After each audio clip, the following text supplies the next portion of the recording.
We're still fighting for this title, and he's got to go to Middlesbrough and get something. And I'll tell you, honestly, I will love it if we beat them. Love it. More than 2 decades since Kevin Keegan's rant at Sir Alex Ferguson in the 95-96 title race, football fans up and down the country still quote the former Newcastle manager's immortal words.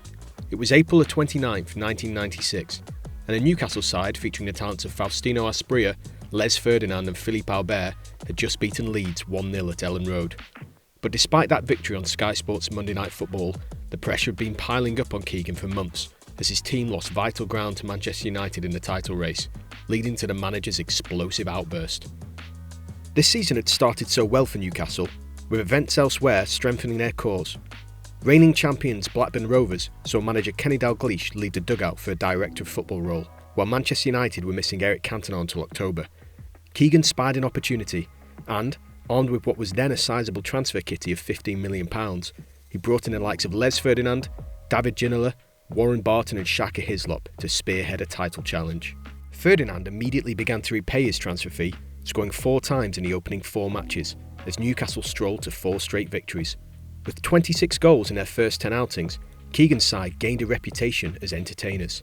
Even a 2-0 defeat to Manchester United at Old Trafford failed to derail their push at the top of the table, as the Magpies opened up a 12-point lead by the end of January. As he had done in the summer, it was at this point that Keegan sought to further strengthen his squad, splashing out £11 million on Asprilla and David Batty, who had won the league the year before with Blackburn. But it was also at this stage that the wheels began to fall off Newcastle's charge. A 2-0 defeat to West Ham in late February precipitated a disastrous run of form that saw the Magpies claim only 2 wins in 8 matches. Manchester United had regained the impetus, and it was time for Fergie to turn the screw on his rival. As Newcastle prepared to travel to Leeds, the Old Trafford boss suggested that other Premiership teams might not put in the same effort against Keegan's side as they did against Manchester United. It was arguably the birth of Fergie's mind games, and it worked a treat on Keegan. After a tense, hard-fought game at Elland Road, Keegan erupted. When you do that with footballers, like he said about Leeds, I've kept really quiet, but I'll tell you something. He went down in my estimation when he said that. We have not resorted to that, but I'll tell you, you can tell him now, I'll be watching it, we're still fighting for this title, and he's got to go to Middlesbrough and get something. And I'll tell you, honestly, I will love it if we beat them. Love it. It was box office television, pure, unfiltered emotion beamed directly into living rooms around the country, and it left no uncertainty as to how much the title meant to Keegan. But it wasn't meant to be. Manchester United went to Middlesbrough and got something. A 3-0 victory spearheaded by former Newcastle striker Andy Cole, who Keegan had allowed to depart a year earlier.